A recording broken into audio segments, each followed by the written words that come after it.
I think one good decision we took early on was that our first hire was a recruiter. I heard a lot from other people that, hey, there's going to be a lot to do, so you better have very good people around you to help you get to the finish line.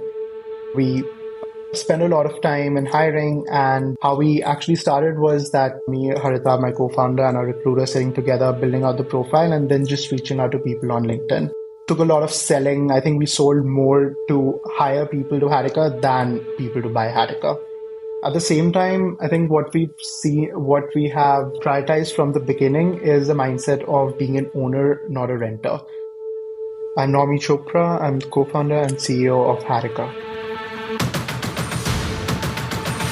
This is Code Story, a podcast bringing you interviews with tech visionaries. Like 6 months moonlighting. There's nothing at the back end. Who share what it takes to change an industry. I don't exactly know what to do took next. many goes to get right.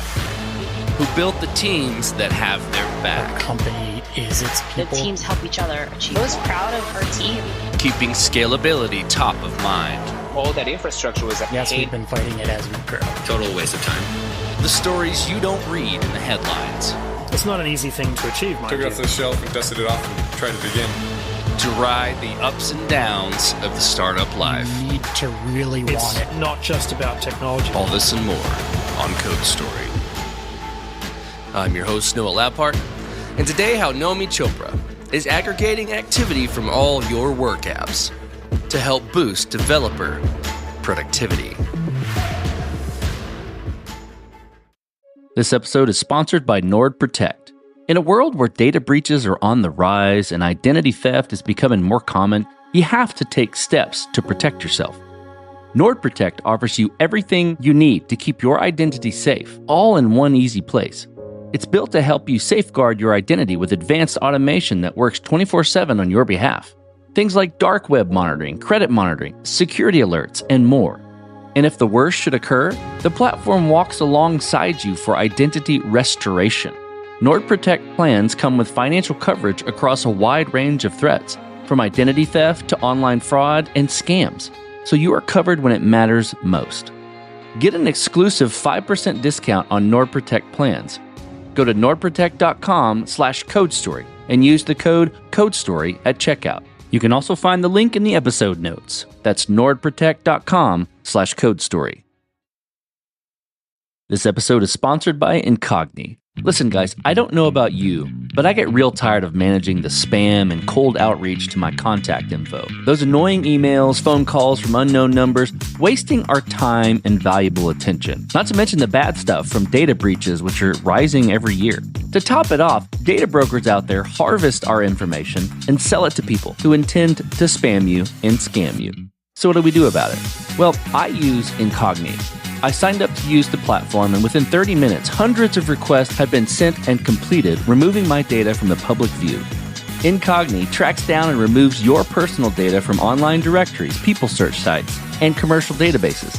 The process is fully automated for the hundreds of known data brokers who sell our data without consent. Got a site that they don't auto-hit? No problem. There's a custom removal feature to take down almost everything that is exposed online. So take it from me and take back your personal data with Incogni. Go to incogni.com/codestory and use code CODESTORY at checkout to get 60% off annual plans. You can also find the link in the episode description. That's incogni.com/codestory, because they can't harm you if they can't find you. Naomi Chopra grew up in Delhi, India, but attended grad school in the US, specifically in Atlanta. He worked in the Valley for several companies, including Uber, but eventually left to start his own thing. But outside of tech, he enjoys spending time with family and friends and loves to play tennis, which he has been playing since he was young. He mostly plays doubles because there are more people and less courts these days. Naomi noticed that people were depending on dozens of SaaS tools to get their work done. He and his team started to ask the right questions around why don't we build something to collect the signals from these tools and present information to help drive velocity, alignment, and well-being. This is the creation story of Hatica. Hatica is basically an engineering management platform. It's a platform which provides a unified view to engineering leaders into how their teams work, so that essentially they can identify what's preventing the engineers from doing their best work and what's blocking them and what could they do to help them be more productive. Hatica would tell you as an engineering manager that your Android team is not able to complete sprints in time because they are waiting too long on code reviews, or they're getting too much tech debt, so that's taking care of too much tech debt and bugs, so they can't deliver features in time. Basically, the idea came from the fact that there were two big changes that took place that affected how we worked in the last few years. I think one was the more obvious one, which was that everyone was just distributed, right? They worked remotely because of the pandemic, right? So there was not people around you to see how they're doing. And at the same time, people also started using a lot of tools to get their work done.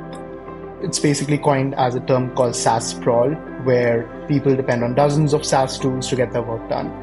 So both these things, essentially what they did was that they made your work more distributed, whether it was because you were in different regions or it was just that you were working on 20 different tools. What that resulted in was that it made the job of engineering managers a whole lot harder, because the work was so distributed, they couldn't really understand. It was hard for them to keep in sync, and they couldn't understand that how the engineers were doing. So they couldn't also make decisions as to what they could do to help unblock their engineers or help them work better. And then we saw that, hey, if engineers are working on these 20 tools, why not just connect with these tools, gather the signals, present it to the engineering managers, and help them drive their decision-making process with that, instead of pinging every engineer on Slack, asking them, what's up, what's happening, what can I do to help you? Instead of that, an EM would now use Hatica to get to know and just go ahead and figure out what they can do to help the engineers be better. Okay, let's dive into the MVP then. So that first version of Hatica that you built, how long did it take to build, and what sort of tools did you use to bring it to life? We built our MVP during the pandemic in 2020. It was me and my co-founder. It was just both of us. And I think post our research phase, we took somewhere around 4 to 5 months to build our MVP. So essentially, we signed up a couple of early adopters, did a lot of interviews, showed them designs, showed them the way we were looking to approach to solve their problem. And it took us around 4 months to deliver our first MVP. To answer your second question, like what tools we use, so we essentially decided to play to our strengths. We just had enough to do that we just didn't want to learn another framework to get work done. Hartab and I basically used React.js and Node at Uber, which was our job before this. So we just used these two frameworks to build our app. Turned out that it was a good pick back then, and it is today too. So our stack has actually remained the same. Let's dive into maybe, a decision or two you had to make in that MVP, around feature cut or tech debt acceptance or things like that, or even approach. Tell me about some of those you had to work through and how you coped with those decisions. One of the trade-off that we made was that we naturally focused more on the product and less on the onboarding experience, the education material that the users needed to use the product. We realized it later that it was actually very important because this product was a new category product and wasn't that easy to use, right? It wasn't a product that's something they had used, and it was an improvement. We had to basically cope with that decision by essentially hand-holding all our new users. I think for the first 20 companies that we onboarded, we basically had to spend hours on Zoom setting it up with them. We set up Slack channels with their teams, and we just spend most of the time on Slack channels helping users out in their journey. So then you've got your MVP, it's working, you start to move forward. How have you progressed the product and matured it? And I think what I'm curious about there is how you built your roadmap and how you went about deciding, okay, this is the next most important thing to build or to address with Hatica. So one thing we did, I think 1 year into Hatica, was that we moved from these large, slow releases, large, major version releases. That took us around 4 months to release a new version, to basically a very faster iterative approach. We noticed that users were actually more forgiving than we thought if solved a large enough pain point for them. So instead of building out those perfect features, we started releasing beta features and were happy to see that users were very receptive, didn't worry too much about there being bugs, and helped us basically shape our roadmap as well. It's essentially now how we release features is weekly sprints. We get something out, we make sure that we get something out at the end of each sprint. 2.5 years back, Hatica was a single use case product, which is 4 metrics that you'd look at and would just work for you if you followed a very specific development process. Now we've evolved into a full-fledged platform, something where you can build your own metrics, build your own dashboards. You decide what's important for you and you help your company and your managers adopt it. Essentially, that's where we are now. And the way we design our roadmap is essentially it's driven by customer conversations. It's not just about translating whatever the customer says into a feature, but essentially understanding, hey, where are you facing problems and how could Hatica be better, right? So something that we very recently noticed was that just everyone had an immediate wow factor when they started using Hatica, but when they started extracting value, that was a little too long, especially for our users who did not get white glove onboarding. We huddled, got together, and released a new version which basically helped reduce the time to value for users. So essentially, that's how we work. We also do sprint planning at 2 levels. One is we get a customer support and customer success team and a marketing team, our sales team, people who are closer to the customers than the engineers. First with the product managers, and then product managers work with engineers to figure out what goes into the sprint. And then we start that cycle again every week. So I hear you saying we. Tell me about how you built your team, and what do you look for in those people to indicate that they're the winning horses to join you? I think one good decision we took early on was that our first hire was a recruiter. I heard a lot from other people that, hey, there's going to be a lot to do, so you better have very good people around you to help you get to the finish line. We spent a lot of time in hiring, and how we actually started was that with our recruiter, it was me, Hatica, my co-founder, and our recruiter sitting together, building out the profile, and then just reaching out to people on LinkedIn. Took a lot of selling. I think we sold more to hire people to Hatica than people to buy Hatica. That's how we spent a lot of our time initially. I think what we realized was that it was a good idea to hire generalists, even though we were thinking that, hey, we should hire an expert for each work that we have, and something that we were not expert at, for example, sales. But I think we realized that generalists and people who are super fast learners turned out to be the best hires. At the same time, I think what we have prioritized from the beginning is a mindset of being an owner, not a renter. So this essentially comes from Uber. It was a very important value to look at when we were hiring, that people we hire were self-driven, were owners, and just people who were fast learners and who would get things done with limited resources. So I think us being able to follow that helped us a lot. And naturally, such people tend to be ex-founders, founding team members, and people who've been there, done that. And that's the kind of people we targeted. Okay, so let's talk about scalability. Given what you're building, scalability will be important. Pulling in data from lots of different systems and presenting to a pretty opinionated group, i.e. engineers. Did you build this to scale efficiently from day one, or with scale in mind, maybe like abstractions and things? Or has there been any specific areas where you've had to fight it as you grow?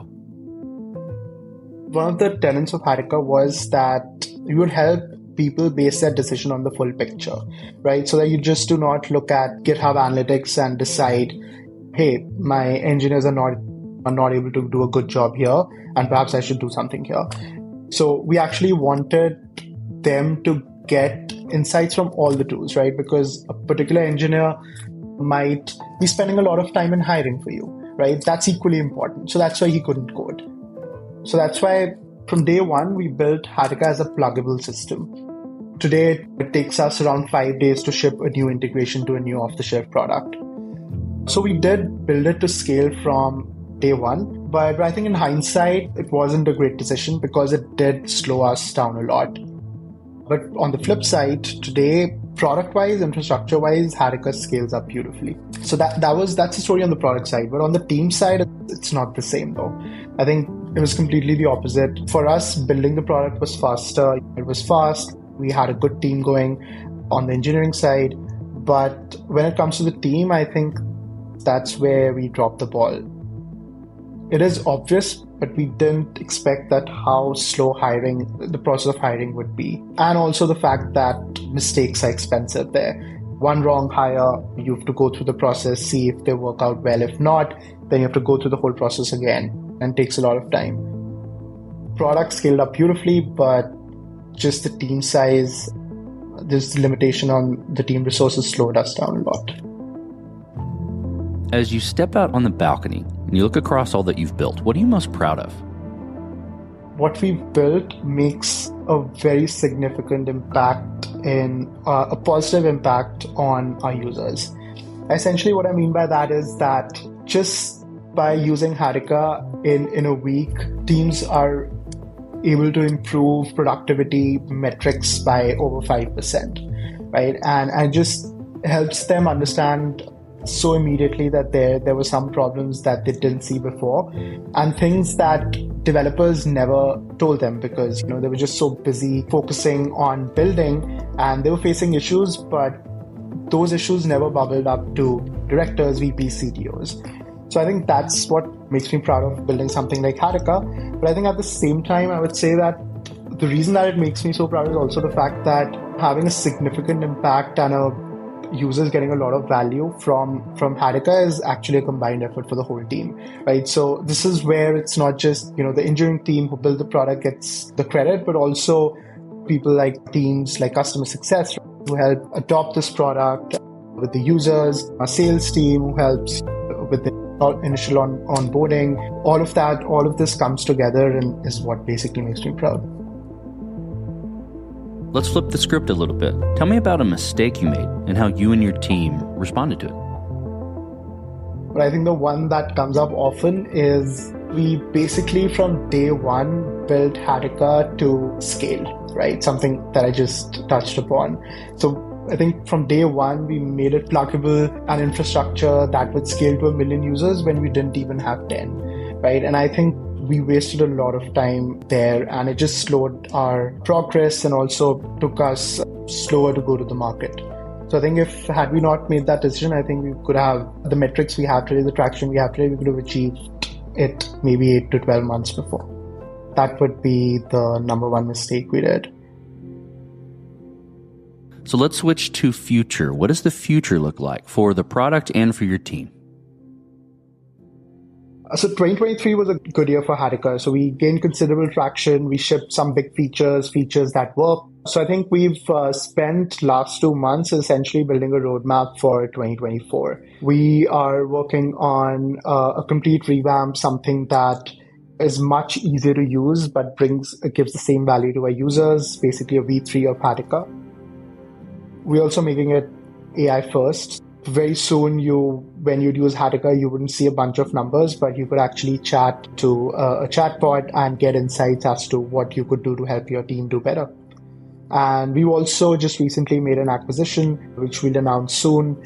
We are working on inducting that product into our offering. And so I think that's the future. At least that's what 2024 looks like for Hatica. I think also on the team side, we also made the decision to stay remote first. We, of course, started during the pandemic, so naturally were built as a remote company, but I think that has worked out well for us. So we decided to stay remote first and would be expanding our engineering and sales team aggressively in the first 2 quarters.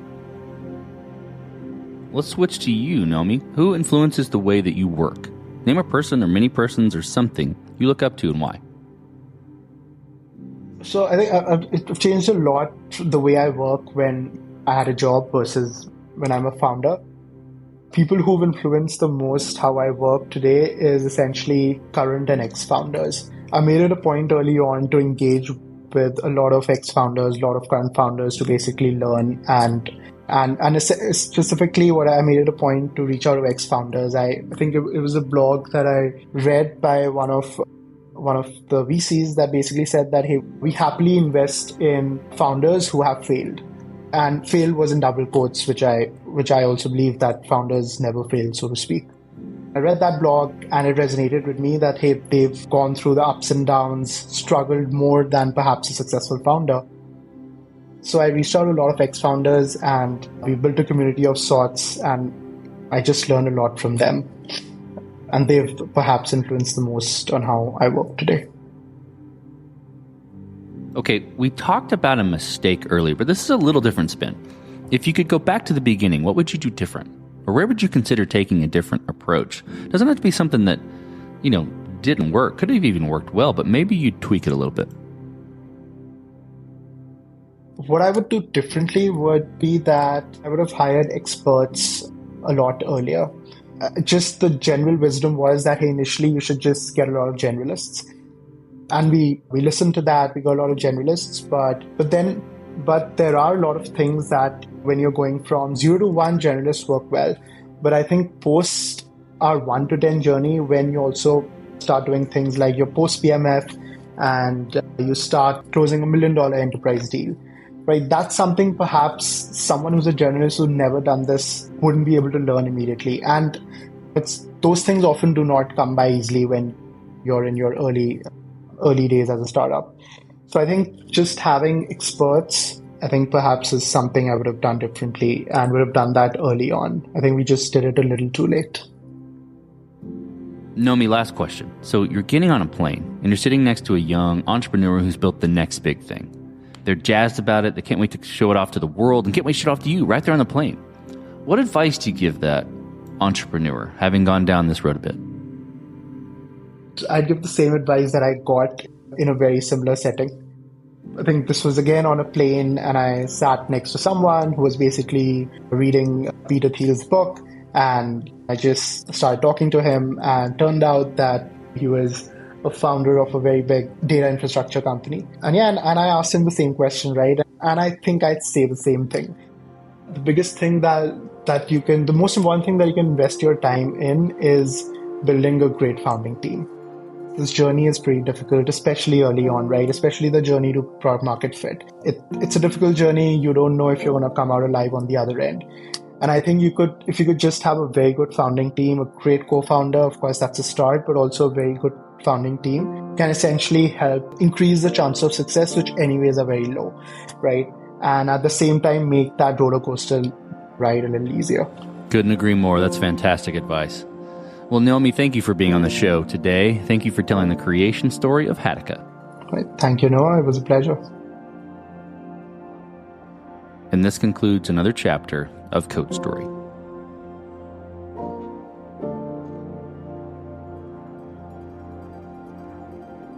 Code Story is hosted and produced by Noah Labhart. Be sure to subscribe on Apple Podcasts, Spotify, or the podcasting app of your choice. And when you get a chance, leave us a review. Both things help us out tremendously. And thanks again for listening.